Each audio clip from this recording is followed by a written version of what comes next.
Hello, everyone. Welcome and thank you for joining us. This is our Improve Your IELTS Speaking Score webinar. Joining us for the second time in webinar series history, but for the first time as host is IELTS expert Rochelle van der Merwe, who is here to discuss everything you'll need to know about the speaking test section. We'll cover everything from question types and tasks to what exactly examiners look for when they're scoring your test, as well as covering some common myths and misconceptions. We'll finish with about 15 minutes worth of questions where Rochelle will provide some answers. So make sure you're asking your questions in the comments or tag a friend who might have some questions for us about IELTS speaking. Without further ado, I'm super happy to hand over to you, Rochelle. Hello and welcome. Hello there. Thank you, Sam. Oops. So hello, everybody.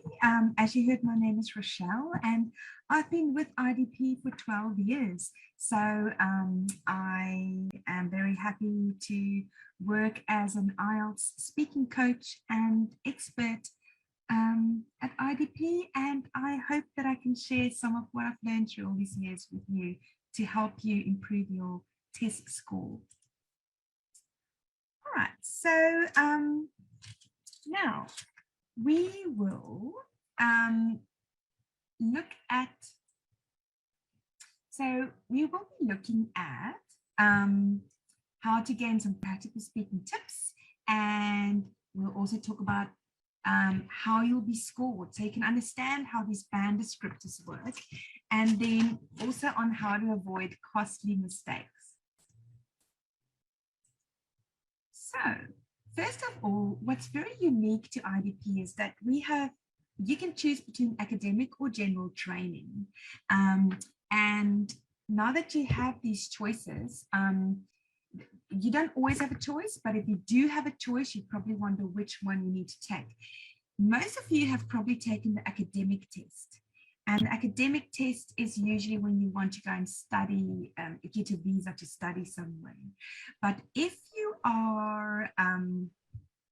you do have the choice, then, for example, if you choose the general training, that's usually a good choice if you are in a job like IT or engineering, where you work a lot with numbers, but you want to show your English literacy skills. So a good way to show that you would be able to choose general training, because in there, when you choose general, you'll be able to show your literacy, show your vocabulary skills, your literacy skills better. Okay, so also this seminar will focus on test takers who already have some sort of good base in English, and we'll look at scores from 6 and above. Now, okay. So if you just bear with me, I'll just wait for this. So ideally, you need to practice your English every day.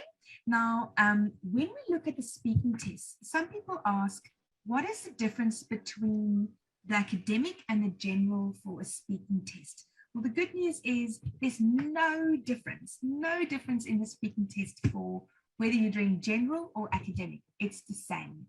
You don't have to change the way you are doing it for the speaking. It is exactly the same, at the same times, in the same format. Now, I just hope you can see this clearly, because let me just double check something. I think because my screen was acting up a little bit. Thank you for bearing with me. So with our speaking test, it is face-to-face. Okay, so you get to do this face-to-face with your examiner, and whether it's computer-based, your test, or whether it's paper-based, you still see the examiner face-to-face. In Melbourne, where we had the pandemic, and we're still dealing with opening times and less restrictions, at the moment, we are still doing it via Zoom. The test taker, goes into the office. You will go in there to the test room. Everything will be set up for you, but the examiner would be on a Zoom screen just to minimize contact. it will slowly open up again. So for now, just know that it will still be with a human being. And the advantage of that is that computers cannot read anxiety really well. If you are nervous or anxious, that's why you need a human, such as the examiner, to just take you through this. Now, there are 3 parts. Parts 1 and 2 would all be me. It will all be about you. And part 3 would be general. So when we ask you any questions in part 3, ideally, we want to see whether you can have a 2-way conversation, but we will test how generally you can speak. Think about it like a philosophy class. You will sit there, and if you can only use very basic English, you'll be saying things like, my favorite food is chocolate. But the more generally you can speak, the broader your range of language, right? So that's what we'll be testing as well. So just go with that in part 3. Part 1 is just very basic questions about what food you like, where do you live, all sorts of general, straightforward questions like that. We just want to see if you can share some basic information and try to tell us why you like things or why you don't like things. You don't have to go into a lot of detail, but it truly does help just to share a bit about that in part 1. And in part 2, we'll give you a topic, and that is just to see whether you can prepare a short presentation, just a short little talk with us. So that's what part 2 is about. And part 3 will go deeper into what you were talking about, but in a generalized way. So yes, this is just to check your English speaking skills in a conversational manner. Okay, and overall, it will be 11 to 14 minutes. And you don't have to worry about the times in each part. We will be keeping the time. All you need to do is show up. We'll give you the pen, the paper, and we will do the time. We might rush you sometimes. We might interrupt you. Don't panic about that. Please don't. That is just us getting you through it. Because if you speak too much, you might get mentally exhausted. And if you speak too little, we won't get enough language. So our job is just to get you through this. So we might interrupt you here and there. It's not because you've done anything wrong. Okay. So now we are going to just talk about how we assess you. Okay, so as you can see, I've got my little crumply little copy here, but you should all have this in your packs. It's the speaking assessment criteria, and it's actually very simple. Basically, when you book a coaching session, for example, I can actually tell you exactly which parts apply to you and which parts not. But you can try and do this at home as well. So we have 4 parts. It's divided into 4 parts. 1, 2, 3, 4. That is how we assess you. All right. And we have to give you a score out of 9 for each of these 4 parts. So, and then we take those 4 scores and we mush them together. Basically, we have to give you the average of those 4 scores, and that will be your final speaking score. But it's not 100% mathematical because this is still a language-based test. So, for example, if you get a 6666, you'll be a 6. If you get a 6667, you'll still be a 6. If you get a 6677, you'll be a 6.5. If you get a 6777, mathematically, you should average out to a 7 now, but because this is a language test, you will still be a 6.5. The only way to get a round number, a nice round number, is to either get all 7s or get an 8 somewhere if you're getting a 6 somewhere. So for example, 8776, then that 8 would compensate for that little 6 down there and it will all average out to a 7. And that's how it works for most things. So your strengths are actually in some ways sometimes more important than your weaknesses. You don't see an athlete use their bad arm or their bad leg. They all use their best arm and their best leg. in the competition. And that's what we need you to do. Okay, so, oh my goodness, now this. Okay, so now we're going to talk about how you will be scored. Just as I said, we'll be looking at your 25% of your score will be fluency and coherence. Fluency is how do you speak too fast? Do you speak too slow? Do you speak like a car that's stopping and starting, stopping and starting? Or do you speak at a nice even speed? Like I hopefully am right now, but that's what I mean. So we just wanted to speak at a nice even speed, but it doesn't help, you know, you're speaking at this nice even speed, but you're making no sense. You have to make sense. You have to stick to the point. Keep us on board. So that's where coherence comes in. You need to be able to make sense. If you are not coherent and you're not making sense, that could affect your point quite badly. So we need you to be fluent. And how do you make things fluent? You use words like and, so, because. And if you only say and, so, and because, that's quite limited. But if you can use a wide range of, if you look at, for example, in a 6 under fluency and coherence, if you do have your notes handy, you'll see in the second point of a 6, it says uses a range of connectives and discourse markers. And that's what those things are, little fillers, and, so, okay, those sorts of things. Please don't say anything like what you call that or something. Just say, oh, I can't think of the word, or to give me a bit of time, but just make sure you're using correct English for this. Then another part of the score will be your lexical resource. That is vocabulary. So how many words in English do you know? So for a 6, we need you to speak about familiar and unfamiliar topics with ease. You don't want to struggle there. And then for a 7, we need you to show us some fancy language, okay, and hopefully an idiom or two. And then for an 8, we need you to really show us some fancy language, some more sophisticated language. I'm making this very simple in the way I'm explaining, but we need some really sophisticated language for an 8. And if you look at a 7, the third point under lexical resource, in a 7, it says generally paraphrases successfully.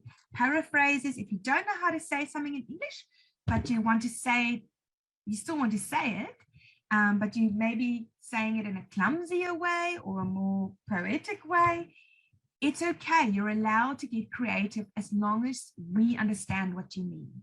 So for a 7, you can paraphrase as long as you use sophisticated language as well, a good mix. But for an 8, less paraphrasing, more sophisticated language. Okay, and in a 9, they don't even mention paraphrasing. So now grammatical range and accuracy is another part of your score. And that is basically, do you use more than one tense? Please use a few tenses, and that's good. That's different forms, right? And then complex structures. That is, for example, I like your dog, present tense, but it did bark at me this morning. 2 different tenses put together in a complicated way. Or what if we went to the shop but did not buy anything? It's just these ways of putting things together. If you can do those basic things, that's a 6 and above. And if you make maybe 100 million mistakes, but you're not confusing us regarding where you are in time or changing the meaning too much with your mistakes, it can be a 6 and above. But if you make like 100,000 mistakes, obviously not exactly, but if you make less mistakes, we're looking more at a 7, and an 8 is a different kind of thing altogether. We don't want you to repeat the same mistakes again and again in an 8. Right, so, but you're still allowed to make some mistakes, even for a 9, but we'll get into more detail about that later. And then finally, pronunciation. Pronunciation is really influenced a lot by fluency. There are some features that are influenced by fluency. If you're not very fluent, it will affect things like rhythm. It will affect things like word grouping, but we'll get into more detail. Pronunciation is how clearly you are speaking, and also your accent can be a factor as well, as long as we can understand what you are saying. It doesn't matter if you have a strong accent. You can have a very strong South African accent, which is where I am from, by the way. English is my second language, so I understand what it's like learning a different language. But as long as we understand what you are saying, your native tongue is not distorting what you are saying. We are listening with an international ear. Accents are welcome, right? Okay, now let's listen to this person. We're going to listen to this person just to kind of hear, and then we'll discuss the details. Okay. Hopefully this video is going to work. Now, we've been talking about a well-known person you like or admire, and I'd like to discuss with you one or two more general questions related to this. Let's consider, first of all, famous people in your country. Yep. So in China, what kind of people become famous? Politicians, the pop stars, and sports stars. It's similar with the other countries, I think. Is one of those groups more popular than others? It depends, because for politicians, you have to know them because they appeared all the time on the televisions or newspapers. But for some pop stars, because it's especially famous for the young people, because the young people to follow the stars and the new trends. But for sports stars, they mainly become famous during some Olympic games or some competitions. So it really depends. Yeah. What about in the past? Were those same people famous in the past? Politicians, sports stars, and pop stars? I think so, because even I have talked with my parents at their age, and when they was young, they also follow some pop stars and the sports stars, and for the politicians, they change quite often. So yeah, they're also famous. Yeah. And how about the future? Where do you think it's going to go? I think this kind of people will remain famous in the future. This type of people, because we still have lots of new pop stars, sports stars, and some new politicians. But I think some other people will join them as well. For example, nowadays we some entrepreneurs. For example, the founder of the Facebook, he's famous for everyone. Even some not weird but strange people like the founder of the WikiLeaks. He's also popular because the things has done. So I think this kind of new a rising group of people will join the famous people in the future. And do you think technology is going to be the place where many of our famous people come from in the future? Definitely, because I think nowadays most of people use the Facebooks, the Twitters, so definitely this kind of website or the new technology will help to make people famous. And I think many people are working on it because there are special companies to make these people famous through the internet, the advertisement or the promotion. Yeah. Now let's talk about celebrity culture. Often famous people are used in advertising. Yep. Can you give me some examples of that? Well, it's quite often, we can see lots of famous people on the television. For example, one typical example is the Michael Jordan, because he is actually, when the first time the Nike become very famous, it's because Michael Jordan, because he is the first, he's the first NBA stars, to sign a company to have the, serious commercials for specific companies. And I think that's a typical example, how the famous people to help the company successful, and also the company use his money to make the stars become more famous. So I think it's, yeah.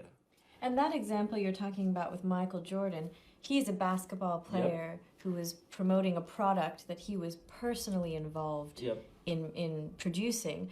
What about celebrities who endorse products for which they have no personal connection?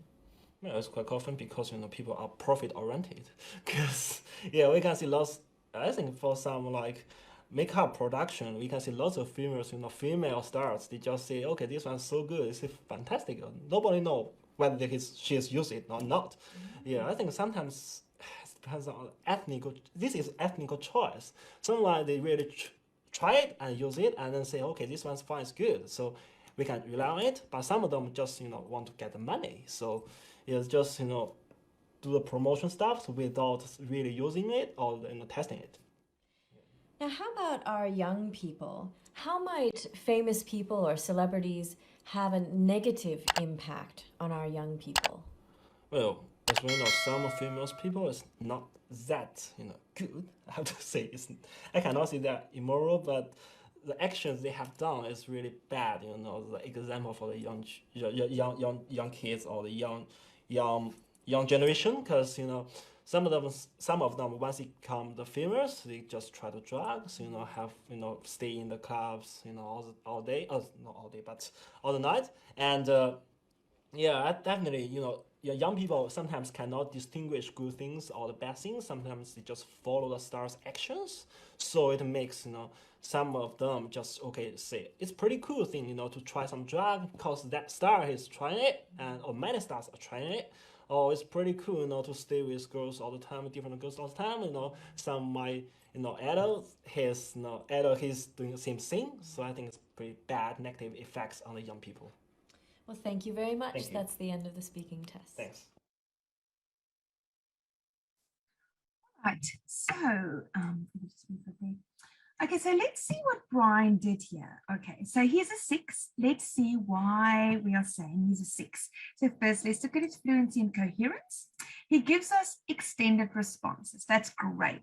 That's, if you look at fluency and you look at a 6, the basic requirement for a 6 is willing to speak at length. Okay, so that's great. We don't have to beg him to give us some language. He is doing that. He's got a reasonable range of linking words. He says things like, for example, actually, as a result. Then he also uses grammatical constructions well to introduce ideas. He says, by having a hobby, by doing sports. So that's good stuff. But he is not always making sense. Sometimes it feels like I'm doing a lot of work just to follow him. He's got a bit of a lack of coherence because of hesitation and repetition. And he overuses some of these fillers. He says, well, like, cause, yeah. And we'll get back to the words, yeah. Okay, a popular one, yeah. Now, lexical results. His range is enough to discuss topics at length, right? He can talk about familiar and unfamiliar topics, which is a basic requirement for 6. He does that with ease. And okay, he's using some less common expressions and collocation. For example, get on very well with each other. You know what I meant with fancy language and sophisticated language. And he says, increase money for charity, good for community, develop country psychologically, physically. So that's good. He's using some unusual words, nice words. But he is sometimes unaware of register or style. He uses too informal words like gonna, wanna, and remember I mentioned yeah? Now, when you are speaking with the examiner, we don't want you to do it like a job interview or a newsreader or something like that, not too formal. We are still seeing how you would go in conversational English and how well you can express yourself in English. That is the point of this test. We need to see if you'll be able to deal with being in an English-speaking country. The kind of English we want you to use should be applicable to an audience that would consist of people from 16 years old to 90 years old. So you can't get out all your swear words and your, very casual language there, but you also can't go too formal. You have to use a kind of English that would keep a lot of doors open.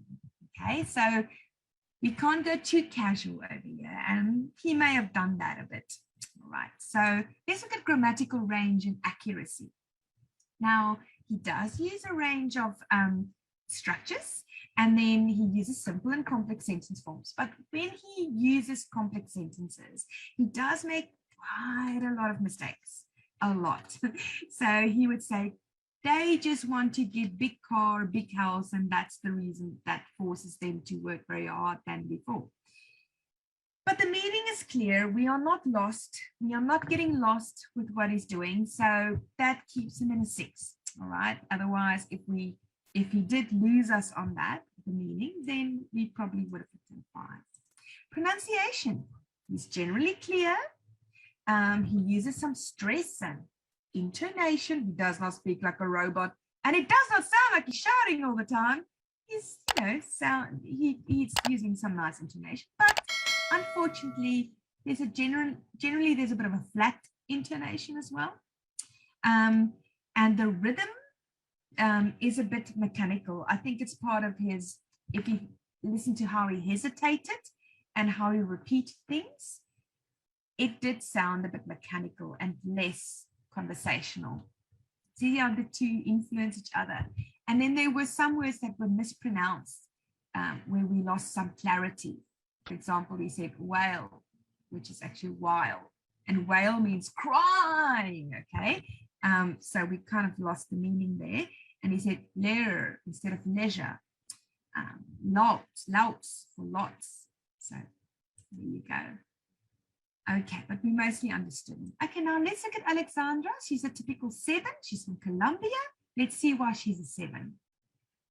So we've been talking about a well-known person that you like or admire, and I'd like to discuss with you 1 or 2 more general questions related to this. Let's consider, first of all, being in the public eye. Yeah. What are some of the advantages and disadvantages of being famous?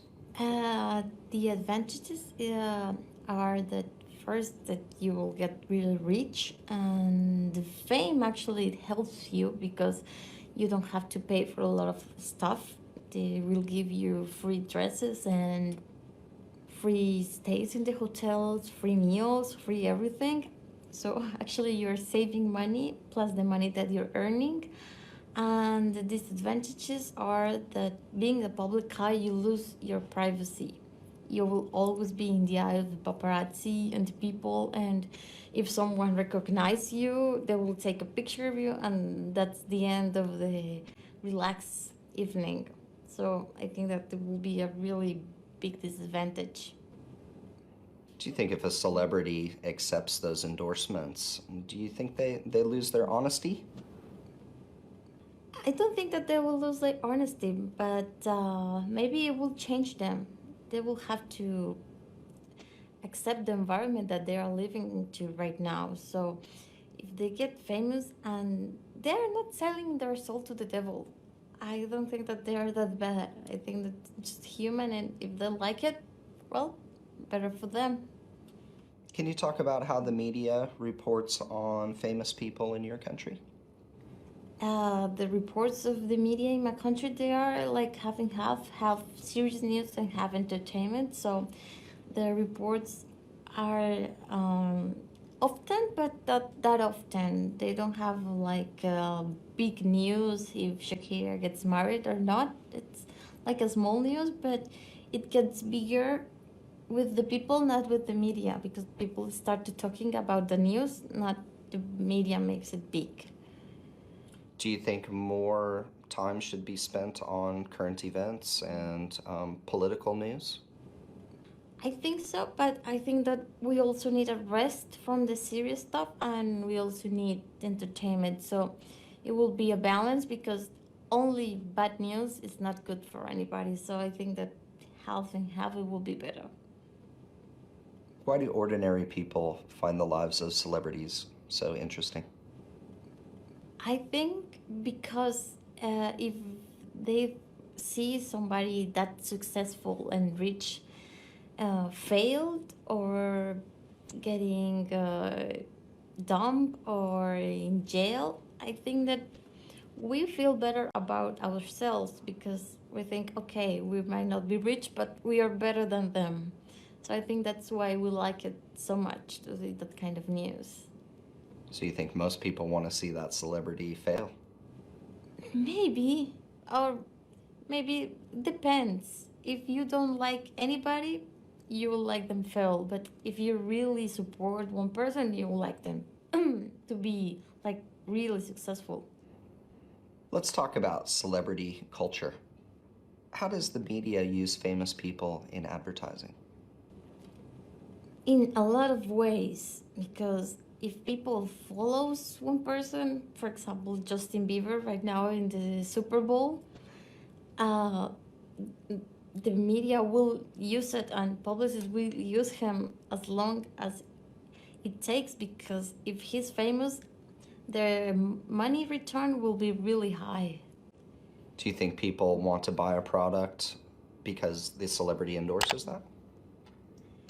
It depends of the target, but if it's a smart target, it won't be happen like this. But if it's like a child or teenagers, they will follow anything if their leaders does it. You mentioned Justin Bieber. Are there any negative effects of young people becoming famous? Maybe not for the people that follows the famous people, but I think that it will be really bad for that poor guy. It's being famous at that young age, you don't know what is good and what is bad, and they will always turn bad. Thank you very much. This is the end of the speaking test. All right. Okay, let's see what is going on with Alexander. Now, her fluency and coherence was pretty all right, wasn't it? So she was quite fluent. She gave us extended and appropriate answers. So, you know, we've got a lot of information there, which is good. She used a good range of those markers and linking words. She said things like, first, actually, I think so. For example, in a lot of ways. Now, she did have some hesitation. And when it comes to hesitation, what's acceptable for a 7 is if you hesitate, you don't hesitate that much, but you are looking for the English words. So if you look at the 7 under fluency and coherence, it says in the second bullet point, at the second bullet point, may demonstrate language-related hesitation at times, and that means, you know, you are looking for the English words. How do you really express this?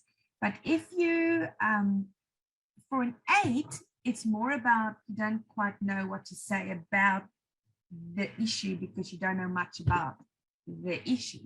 But if you can explain to us in English why you don't know much about it, that's acceptable as well. Because remember, this is not an IQ test. We are testing whether you can express yourself in English, how well you can. So in whichever situation you find yourself in your new country, how will you deal with these situations in English?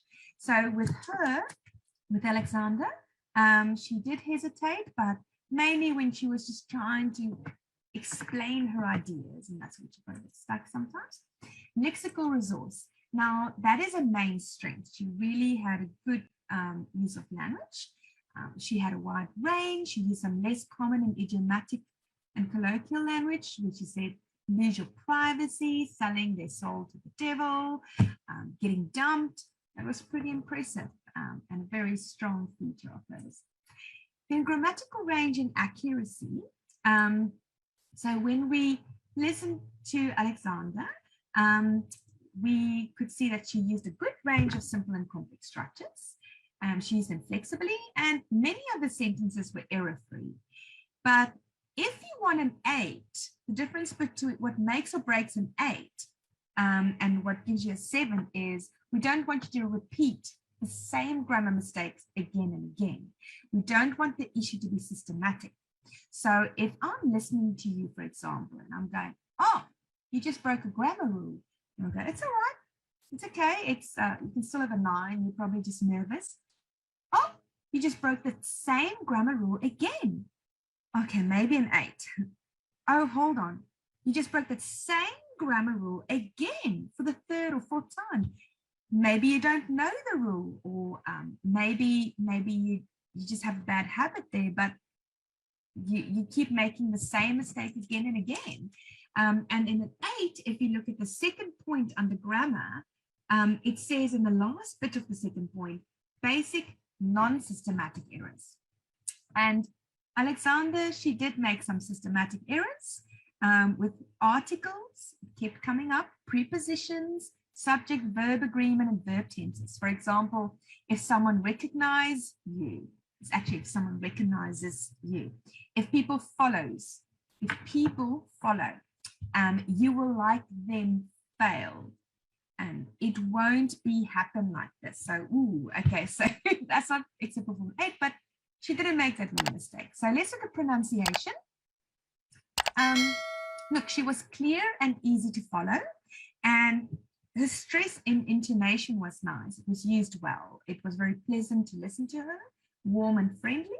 But she did have some problems with some sounds where she would say jong instead of young. But I could still understand it. At least we could still understand her. So a 6 is if you can show us that you're aware of the features. A 7 is maybe all the good things from a 6, but maybe 2 good things from a 7, from an 8, and an 8 is just all the good stuff from an 8. So yes, that's a 7. So in a 7, we want some good spoken English, but you're still allowed to make quite a few mistakes. You can still draw some attention to your mistakes. That's acceptable for a 7. Okay.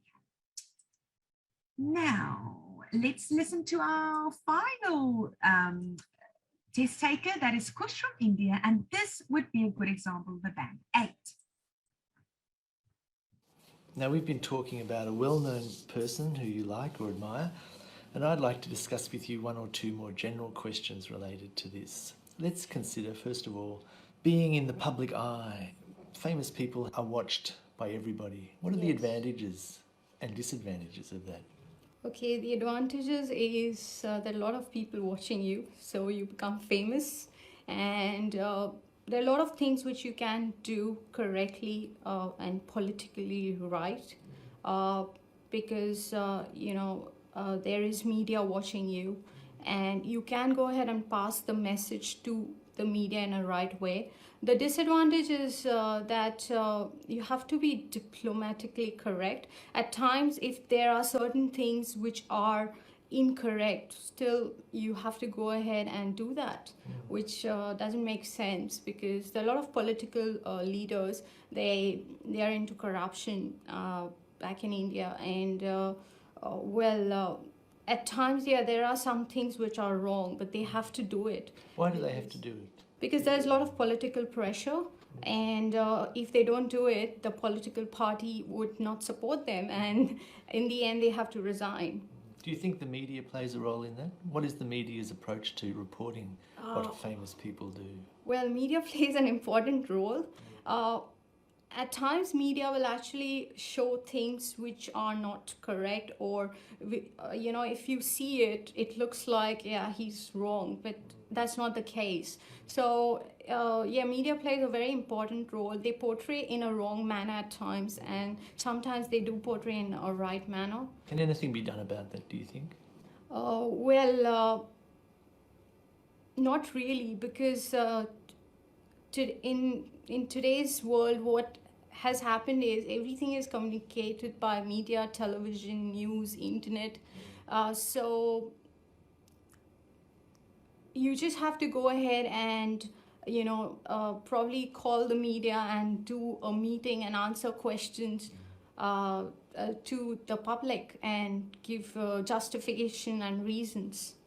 Very often the media reports on the most trivial things in important issues, but people are fascinated by those things. Why are people fascinated by it? Because these days people like to listen to gossip and trivial things. They're not interested in the bigger part, what's happening. They have a simple life. They would like to live it their way. They are not bothered what is happening within the country. There are only few people you see are really interested in knowing about the country and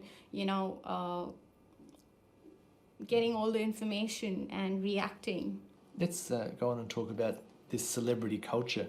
How are famous people used by advertisers nowadays?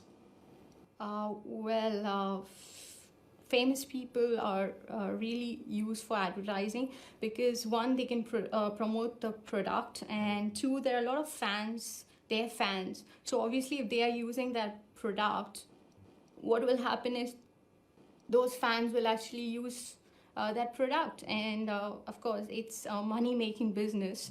I mean, if Mahatma Gandhi wore a watch of Swash, I would wear it? Yeah, I would wear it. I was like, oh, he wore it, I'll wear it. The use of famous people in advertising and other things, do you think that has a negative effect, especially on young people? At times, yes. There are some of the advertisements which are not meant or not, they are offensive to younger generations. So at times, yes. Do you think that famous people can influence public opinion beyond just selling things? They can make people vote differently or believe? Yes, they can. They influence a lot of people today. Even cricketers or any kind of famous personality, they influence the public, to do things. How do you feel about that? Well, I'm fine with that as long as, at times I do like, but then at times I don't like, so I don't bother much. All right. Well, thanks, Kush. That's the end of the speaking test. Thank you. Okay. Now let's see what's going on with Kush. What course did you have? Band 8. So she was very fluent, and her responses were long and detailed. Her hesitations were not to look for language. It was more content related. She was more looking for, oh my goodness, what else can I say about this thing? Okay, so there's a big difference in that. And then she used fillers like I mean, natural linking words and markers. That's not the case. I'm fine with that. So that went well. Then we are looking at lexical results, her vocabulary. She used a wide range of vocabulary, which she used flexibly and precisely.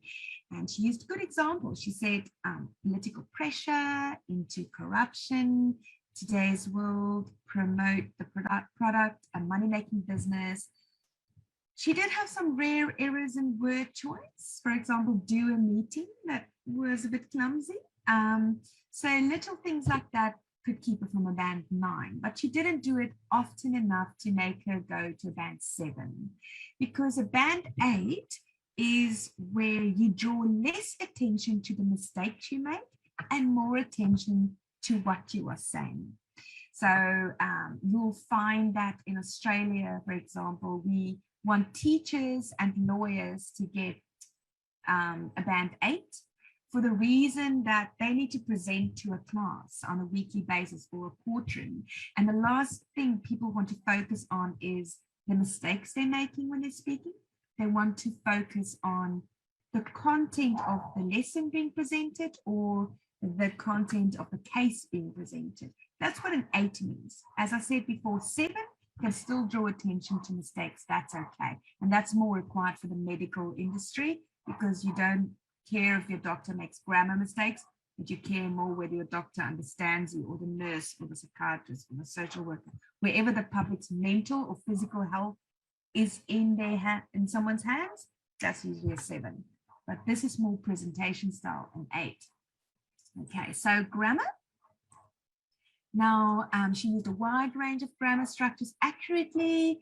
And for example, she said, what will happen is those fans will actually use that product. She did make some rare errors. The advantages is interested in the bigger part, what's happening, but she didn't repeat them that much. So they were quite rare, these errors. As I said, it didn't draw much attention. Now, pronunciation, because she was so fluent, her rhythm was great. Stress and intonation was great. Sorry, that's my dog. And she used it well to reinforce meanings, like at times I do like. And you know, it's when you're going to storyteller mode, you know, when you almost like you're reading a book to a child, when you are sharing something with someone, it's different from when, as opposed to just trying to get the speaking test over and then run, you know, hoping the examiner could work with that. The best is to share, because then you'll focus more on whether the person who's listening to you, which is the examiner, is getting the meaning, instead of worrying so much about your own mistakes. it changes because you use your tone and your rhythm and the stress in a much more productive way. Okay, so she did have some minor problems with word stress sometimes and the sound. Word stress is, for example, you say beautiful, you say beautiful, beautiful, or beautiful. That's word stress. Because sometimes she mucked around with that a bit, and the sound like the or whatever, but not in so many times that it lost meaning. Okay, so now before we head to questions, just a bit of advice before we go. Remember to listen, read, and think in English before the test. It really helps. Okay, so listen to the radio. And if the radio is too depressing because it's too political or you know, talking about COVID or something all the time, then go to the radio's website, ABC's website, and choose your interviews. I'm not endorsing anything anyone's saying. I'm just saying it's great to listen to conversational English or podcasts or TED Talks. Just remember that these people should be native speakers. And read lifestyle articles. Don't just read formal things. Read lifestyle articles, well-written ones, magazines or anything like that. Talk at a steady rate. Don't go too fast or too slow. Use a preparation minute to make notes. So for part 2, when you have a minute to prepare, 9 out of 10 times when someone says, it's okay, I don't need this minute, and they want to start, they mess it up. It helps to have notes. I have notes. I'm using these presentation notes and my own little notes down here, just so I can stay on track.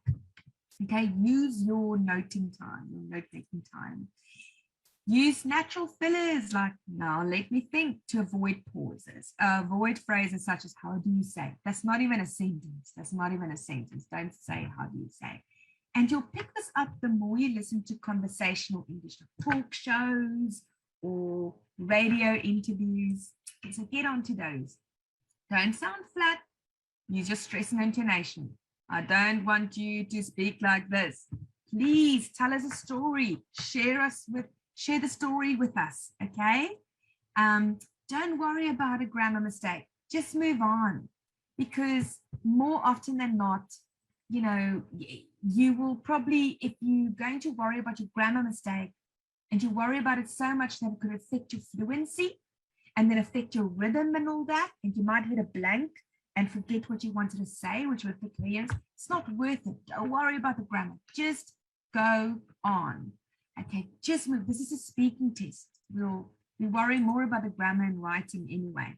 Okay, so just speak. You can really put all your eggs in the basket of the other parts, not the grammar. Now, masterclass, it's still study your grammar, but I mean, when you are doing speaking, don't get stuck on your mistakes. Remember to give more details about each of the points you make. Don't just go, yes, I like movies.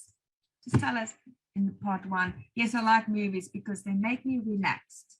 Okay. Otherwise, we're going to sit there and go, why? Because we still have to fill the time. Explain your answers by giving reasons for what you say. Okay. We want to know why. This is a conversational English test. We need to see if you can express yourself. We need to see if you can deal with being an English-speaking country. Weigh up both sides of the question and give examples to support them, right? So especially in part 3, people may like, especially if you speak generally, people may like candy, but I can see why there are those who don't. You know, just give us all the options. Rehearse, work or study in where you live questions, but you have to sound natural. If you just rehearse it like a parrot, we will hear that and you won't sound natural. You still have to make it your own. All right. So give your opinion with, in my view, as far as I'm concerned, generally speaking, I'd say that those are great fillers as well. So use them. And then practice typical IELTS topics like education, health and fitness, travel and transport, leisure. So just read widely. Read as widely as you can. Read about current issues. That's the only way to prepare. Don't try and go and find out what people are asking and try to get something somewhere that you shouldn't be getting. Just think broadly, okay, and read widely, and that would help you. Okay, so there you go. Oh my goodness, what did I just do? Sorry. I just went into, okay, well, here we go. This is me and my technology. And I honestly don't really know how to get to the last slide. But basically, I was going to say thank you very much for coming today. You have your masterclass packs and you can read as widely as you want. I'm just scooting through this now because I was trying to get to the end slide. So ignore what you're seeing for now. But what I am going to say to you is thank you for coming. You can now, we're going to open the general questions. And remember, we have the services that we offer on coaching, which I do. You can present, you can book it through IDP, and we also have coaching and writing and all that. So yes. Okay, Sam, over to you. We are ready to take questions. Spectacular. Last slide. Amazing. You got through that really quickly. You got through all these little rehash of all the slides. I think that's really fun. It's clicking away. It's great. Okay. Yeah, again, that was a spectacular webinar, Rochelle. So thank you so much for all the brilliant insights and honestly, the incredible energy you bring, and for having a 2-for-2 streak of excellent webinars hosted or run with IDP. So thank you so much. We've had a lot of questions come in, which I think a lot of them are very interesting. So I hope you're ready to give some answers. Rochelle, are you ready to have questions? Amazing. Yes, Sam, go for it. Question 1, how can I speak fluent English in public without like fear or getting nervous? Do you have any advice for this? Okay, so if you want to speak in public, I remember when I was learning German, that's my third language. I used to get really, really nervous about learning German because I learned that in South Africa and I learned that in my English and Afrikaans school. And when I went to German for a month, back in the 90s, people hardly spoke English in Germany. And I felt so embarrassed because everybody around me were native speakers. They spoke so fluently and so naturally. And I felt so broken in the way I spoke.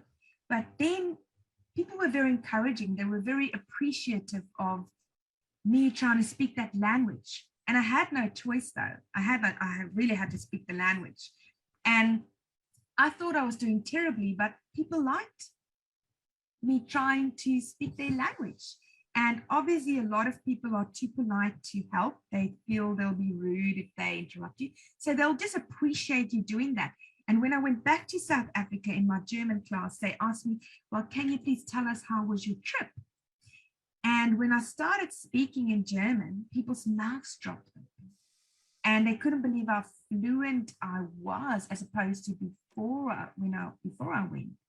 And I didn't realize that either until I spoke and the other students spoke as well. And I realized, oh my goodness, I've improved so much just by practicing the whole time. But you don't realize it when you're between all the people who speak English every day. So don't go too hard on yourself. Be less harder and less judgmental on yourself. And just use every opportunity you can, because I promise you people appreciate that.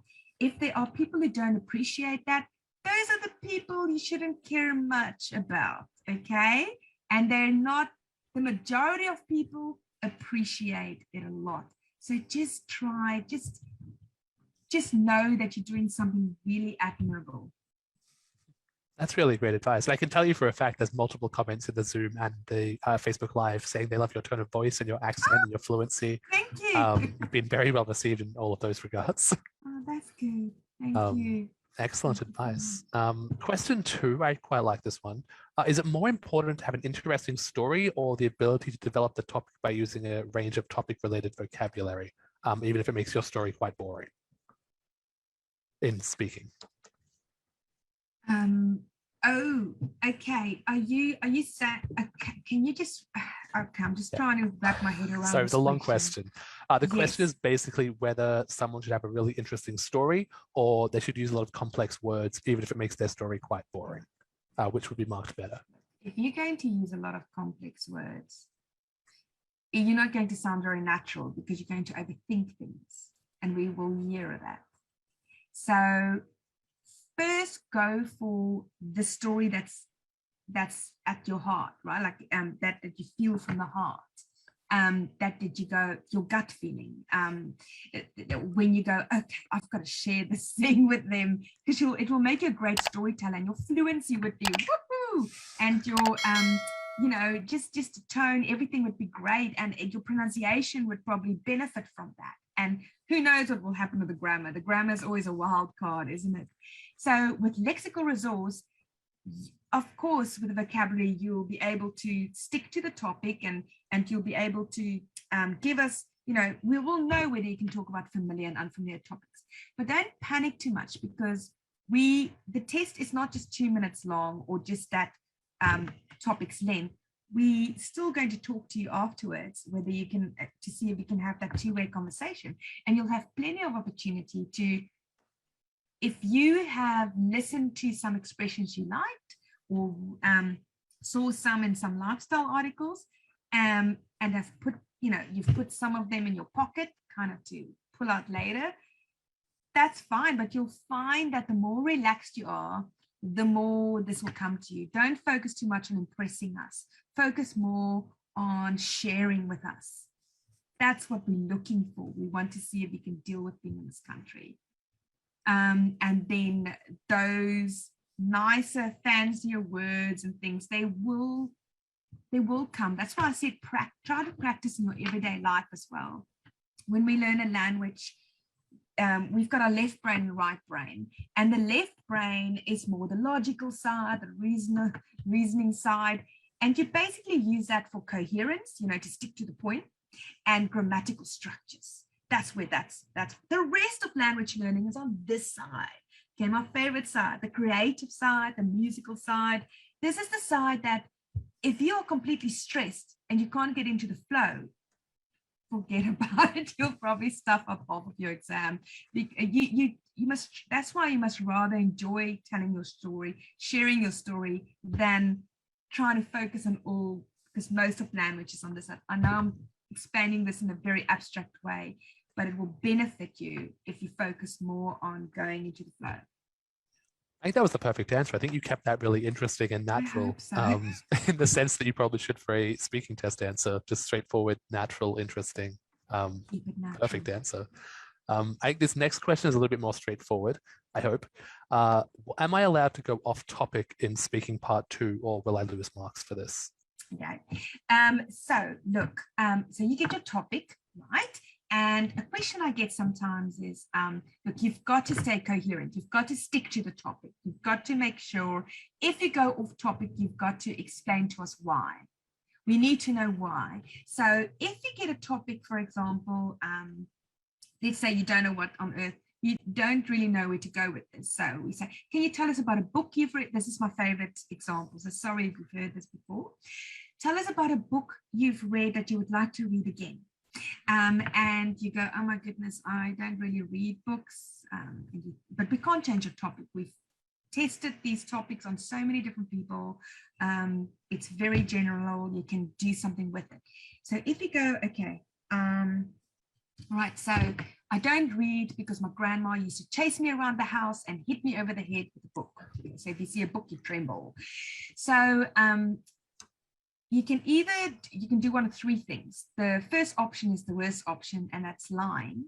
Okay, so that is basically just making up some story. But the problem is, if you ask you follow-up questions, more often than not, people just the answers do not coincide. They just don't make sense when it comes to the actual story they told us. So we always say, look, you're already stressed, and now you want to remember this lie you just made up. Rather steer away from that, because, you know, so rather don't lie. Rather either go for option 2 or 3. So 2, you can just tell the absolute truth. And that may mean, if you have that card that we gave you to speak from, because you'll have a topic with the bullet points, then it may mean you may not be able to stick to all those bullet points. And that is okay, as long as you explain it. So you will maybe go, okay, so you asked me to talk about a book I've read that I would like to read again. But to be honest with you, I don't read, because when I see a book, I tremble. And then tell us why. Tell us about this grandmother that used to chase you around the house. Now, the problem with, so that means you'll probably not cover all those points, which is okay. In writing, it's super important, but we give you this speaking card to help you, to give you ideas, but we're not staring at the card. We know what the topic is, but we just want you, we want to see how will you deal with this topic. You're in this English-speaking country, how will you deal with people ask you things? So if it's if you want to explain to us what the problem is there, you can. But the problem again with part 2, with the second option, you can get emotional. You can start crying. It might be a traumatic story or very dark. And then we are trained to deal with this, or the examiners are trained to deal with situations like that. But you, the test taker, may not be trained to deal with this in a stressful situation, and then you may not be able to continue your test. So you may want to go for option 3 if that's the case. And option 3 is sort of touch on a topic but then relate something else to it. So you can go, okay, I don't read because books freak me out. I tremble when I see them, and it's all my grandmother's fault. I can't go into it because then I won't be able to do this exam. So what I will do for you is I'll tell you about a movie I've seen that's been based on the book that I would like to see again. And this movie is Harry Potter. And then we don't just start talking about the movie, at least tell us why you're doing this, so we have some context. But that means you probably won't follow the exact points. What book was it? When was the first? But so you won't follow the exact points. That's what I mean with yes, you can steer away from it, but you must provide us with context. This is a conversational text, because if you go too far away and we can sort of figure out it's a rehearsed topic here that you were trying to sort of squeeze out of this thing, we will you will meet your maker in part 3, because that's where we really test it in that way. So just try to stay as honest as you can.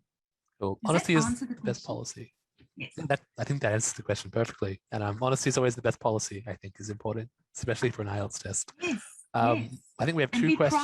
Private as you want to be. Sorry, Sam. If you want to be private about certain things, you can, but please just give us some sort of context and still volunteer some sort of information then that's related to, if we ask you about birds, please don't go and talk about spaceships or something else, unless you can relate them. Yep. Yeah. If someone could relate birds to spaceships, I'd be impressed, I think. We have 2 questions left, if that's okay. This one should be quite straightforward, I think. Yeah. Are dress code and eye contact considered during the marking process? Okay. Well, look, how would you dress for, again, when I said this is an international test, so you want to think about what's appropriate for 16-year-olds to 90-year-olds. We don't, so we can't judge you on dress code. This is not a dress test. This is more about respect. But whether you come naked to the test, which they won't allow you to, but if you do, no one's going to say anything. We can't score you on that. It's not about that. We don't care what you look like. Eye contact does help with communication. So if you look this way and that way or whatever, unless you have sight issues, medically speaking, we understand why you can't look at us. But otherwise, it's actually part of communication. But if you have this tendency not to look at us, but you're making complete sense and your story makes, we can follow you okay, and it's not distracting, that's fine, I guess, so it's more about the way you use your English and the way you yes, it's a standardized test. It's applied all over the world in the same way. So some parts of the world that got different dress codes. You can just wear your you can go in bare feet, with no shoes on, I guess, in some places, and Yes, it doesn't matter. And in some places, you know, you have to cover up more, and some places you have to cover up less. It depends where you are. But that's not our job to judge you on any of that. Perfect. It's how comfortable you are when you do the test. You don't want to sit there and try to make sure something is where it should be. Yeah. Yeah, I completely agree. Now imagine after all these Zoom calls over the years, like I'm used to seeing people like not quite looking at me, looking at a screen instead. I think that's changed eye contact forever. It has. I was trying to look at the little camera up there, but I always do so as many well. other things happening. Last question for the night, this one. We have a test taker whose test is first thing tomorrow morning. They want to know if you have any last minute tips for them on IELTS speaking. Yes. So look, just go in there, be a great storyteller, just stick to the point. And that's what we want. You know, that's, and you're allowed to take a bottle of water with you into the test room. I still believe that's okay in Melbourne as well, as long as you can close it. And when you take that in with you, pretend that's your beverage of choice at a dinner party, and pretend you're at this dinner party. And that sort of helps you to relax a bit more.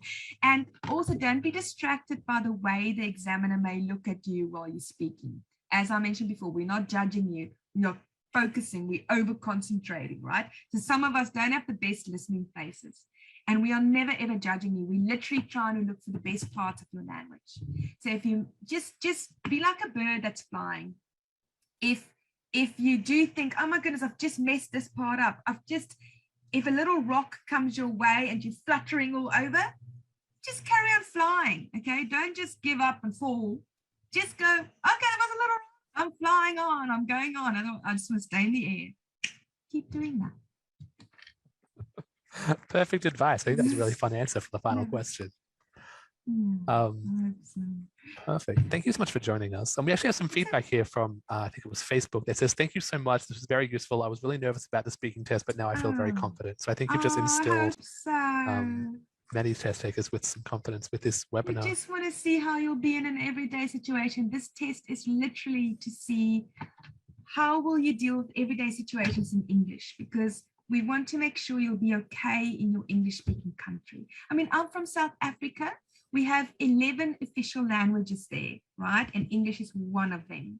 So these top 5 English speaking countries like Australia, New Zealand, UK, US, Canada, they don't look at our country like we're an English speaking country, really. They're going, oh, can I actually speak English there?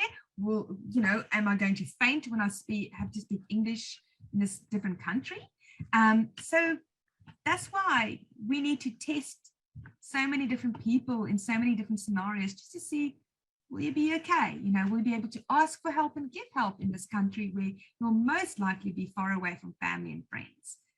So this test is actually also to protect you, not just the country. Great advice to wrap up, I think. That is all the questions we have time for tonight. Rochelle, thank you so much for joining us to share your extensive knowledge, and also for all the brilliant answers you provided over the last, I think, 15 to 20 minutes. A further thank you to everyone who tuned in for being with us tonight, and a huge shout out to our team behind the scenes for making this all possible. If you're looking for more IELTS preparation material, make sure to head to our website, which is IELTS.idp.com. And we also really recommend checking out our new Prepare Hub, which you can find on the website, as well as the webinar registration page, where you can register for more of our upcoming webinars. Next fortnight, we'll be speaking with Rose from Macquarie University, who is an experienced English language teacher, an IELTS preparation expert. So look forward to that. Additionally, we'd recommend checking out our social channels if you'd like day-to-day IELTS and English language updates and prep content, or just to have a chat to us personally, where you can inquire about just general customer support things. These channels are IELTS Essentials from IDP on Facebook, IELTS.Essentials on Instagram, and IELTS by IDP on YouTube, and also IELTS just at IELTS on TikTok. That's it from me. Thank you, Jimmy. Yeah, true. And the progress checks as well. Yeah, no, progress check is brilliant. There's so many things available on the website. Yeah, thank you so much, Rochelle. Do you have any parting words at all? No, just stay safe, everyone. And Thank you for tuning in. And we just hope, you know, we basically just want to help you get through this. So yeah, good luck. Awesome. Thank you so much, everyone. Have a wonderful evening. Have a wonderful evening, Rochelle. Thank you, Sam. Goodbye.